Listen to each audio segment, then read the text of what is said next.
살아남는 이들 제 40장 감옥에서 구출된 베드로. 헤롯은 유대교의 신앙으로 전향했다고 공언한 자로 겉으로는 율법의 여러 가지 의식을 매우 충실히 지키는 체하였다. 그는 로마 황제 클라우디어스의 신하로서 갈릴리의 사분 영주의 지위에 있었고 유대 정부는 그의 관 아래 있었다. 그는 유대인들의 호의를 얻어 자기의 지위와 명예를 공고히 하고자 갈망하였다. 그래서 그는 유대인들의 소원에 따라 그리스도의 교회를 핍박하였다. 헤롯은 신자들의 가택과 소유를 강탈하기 시작했고 이어서 지도자들을 옥에 가두었다. 헤롯은 야고보를 체포하여 투옥하고 전에 다른 헤롯이 침례 요한의 목을 자르게 한 것처럼 야고보를 베어 죽이려고 집행자에게 칼을 주어 감옥으로 보냈다. 유대인들이 그의 행한 일에 대하여 좋아하는 것을 보고 더욱 담대하여져서 베드로를 또 투옥하였다. 이 잔인한 일이 거룩한 유월절 행사 동안에 행해졌다. 백성들은 야고보를 죽인 헤롯의 행동에 박수를 보냈다. 어떤 유대인들은 그 일을 비밀히 행한 것을 불평하면서 만약 그를 공개 집행하였더라면 예수를 믿는 모든 신자와 그의 동정자들을 더욱 위협하는 효과를 거두었으리라고 주장하였다. 그리하여 헤롯은 베드로를 공개 처형하여 유대인을 기쁘게 하려고 그를 감금해 두었다. 그러나 관원들은 유월절을 지키기 위하여 예루살렘에 모여든 모든 사람들 앞에서 이 늙은 사도의 사형을 집행하려고 끌어내는 것은 안전하지 않다는 충고가 들어왔다.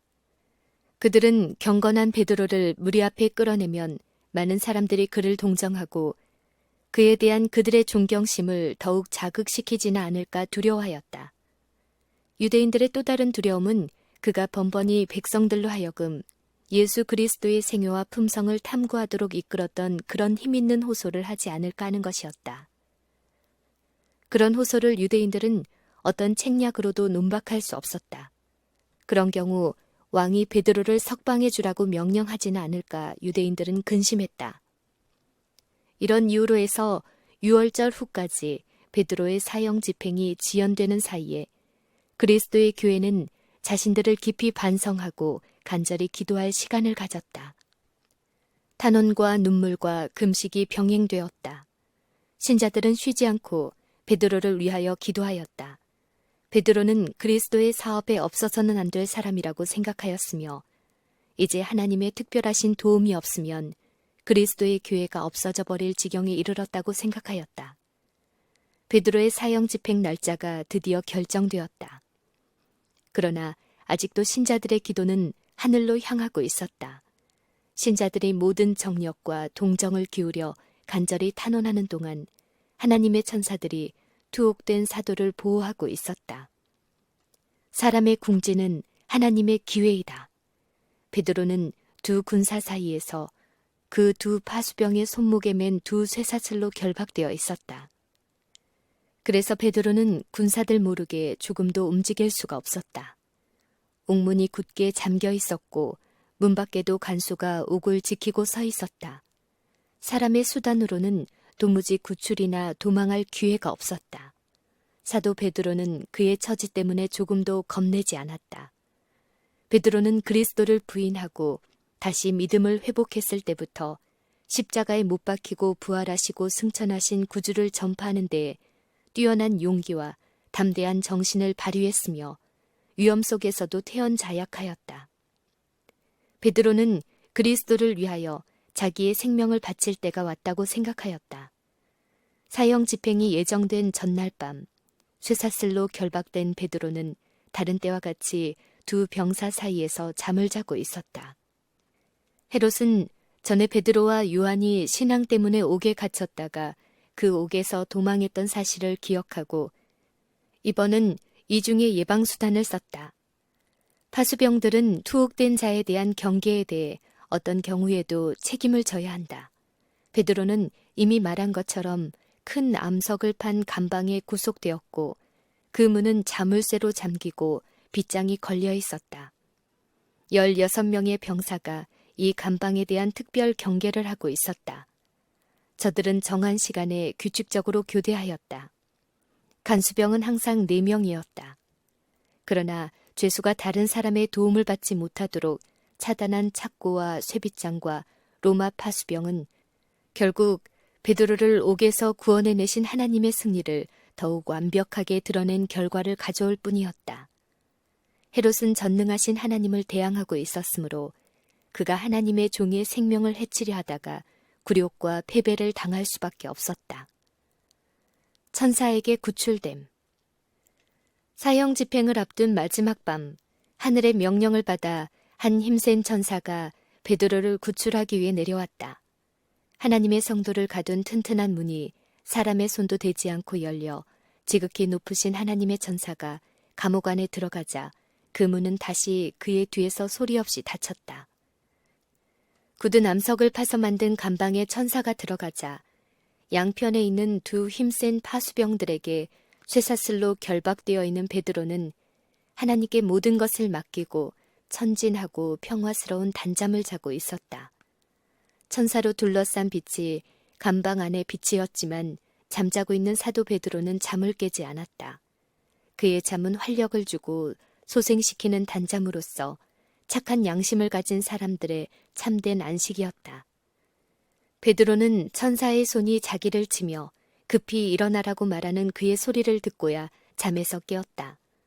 베드로는 한 줄기의 빛도 비친 일이 없는 감방이 하늘의 빛으로 환하게 되고 그 가운데 찬란한 영광 중의 한 천사가 자기 앞에 서 있는 것을 보았다.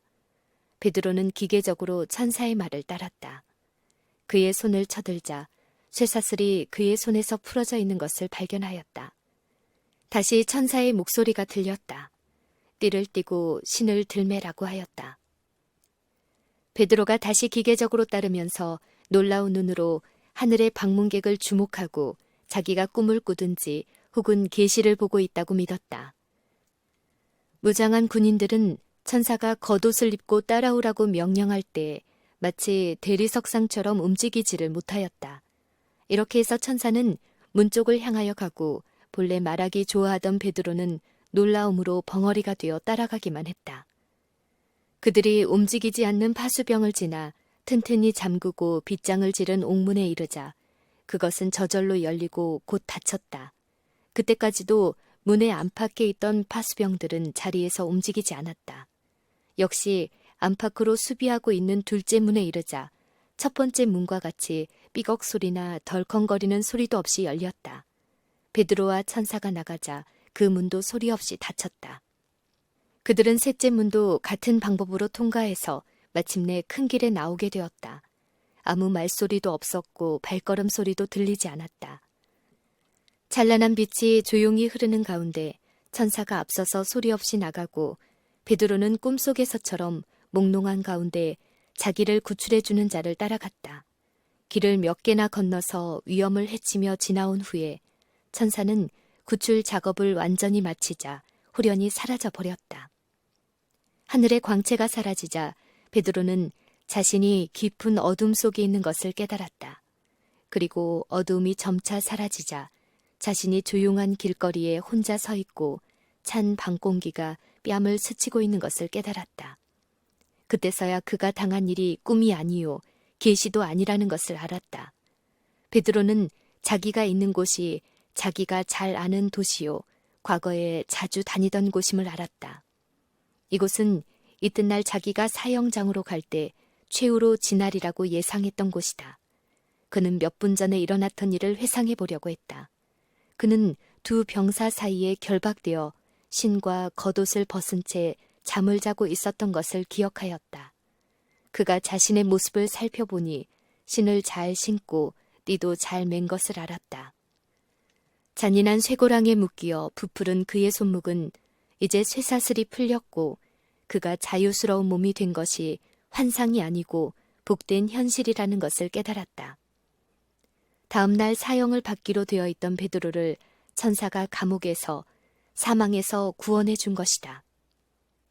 이에 베드로가 정신이 나서 가로되 내가 이제야 참으로 주께서 그의 천사를 보내어 나를 헤롯의 손과 유대 백성의 모든 기대에서 벗어나게 하신 줄 알겠노라고 하였다.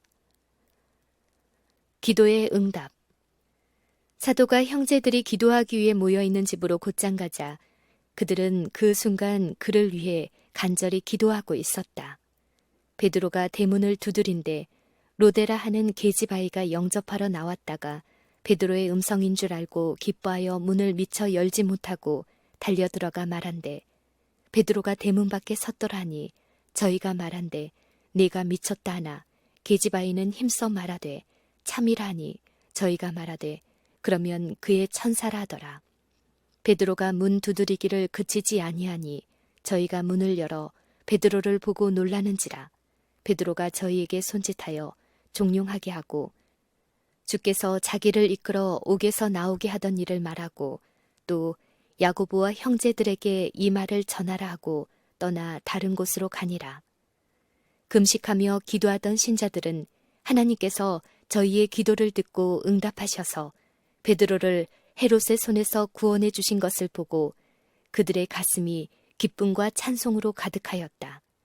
아침이 되자 백성들은 사도 베드로의 사형 집행을 보기 위하여 모두 모여들었다. 헤롯은 베드로가 도망하지 못하게 단단히 무장한 파수병들에게 그를 끌어오라고 명령하였다. 그래서 모든 동정자들을 위협하고 자기의 위세를 과시하고 싶었다. 옥문에는 파수병이 있었고 문에 자물쇠와 빗장도 튼튼했으며 안에 파수병도 있었고 두 병사의 손에는 쇠사슬도 그대로 붙어 있었다. 그러나 투옥되었던 자는 어디론지 사라지고 없었다. 헤롯의 보응. 이 일이 헤롯에게 보고되자 그는 격노하고 옥문을 지키던 자를 근무 태만으로 추정하였다. 그들은 근무 중에 잠을 잤다는 이유로 사형을 당했다. 동시에 헤롯은 베드로를 구해낸 것은 인간의 힘이 아니라는 것도 알았다. 그러나 헤롯은 하나님의 능력이 자기의 비열한 계획을 좌절시키기 위해 일하셨다고는 인정하지 않기로 작정하였다. 이렇게 하여 그는 굴하지 않고 더욱 담대히 하나님께 도전하였다. 헤롯은 베드로가 옥에서 구출된 지 얼마 되지 않아 유다로부터 가이사랴로 내려가 거기에서 살았다. 그는 그곳에서 큰 잔치를 베풀어 백성의 칭송과 갈채를 얻으려고 계획하였다. 향락을 좋아하는 사람들이 각 곳으로부터 모여들어 먹고 마시고 있었다. 헤롯은 지극히 화려하게 차리고 백성들 앞에 군림하였다. 그는 번쩍이는 금은으로 장식한 외투를 입었는데 그것이 햇빛을 받아 보는 사람들의 눈을 황홀하게 하였다. 굉장한 허세 의식을 갖추고 그는 군중 앞에 서서 유창한 말로 인사를 했다. 그 외모의 당당함과 잘 선택된 언어의 힘은 대단한 영향력을 가지고 군중을 휘어잡았다. 그들의 정신은 이미 연락과 술에 도취되어 있었고 헤롯의 빛나는 장식을 눈부시게 바라보며 그의 당당한 풍채와 유창한 말에 매혹되어 버렸다.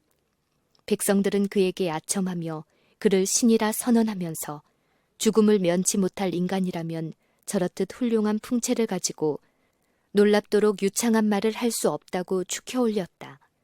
또한 헤롯을 한 통치자로 존경해 왔었으나 이제부터는 그를 신으로 경배하겠노라고까지 선언하였다.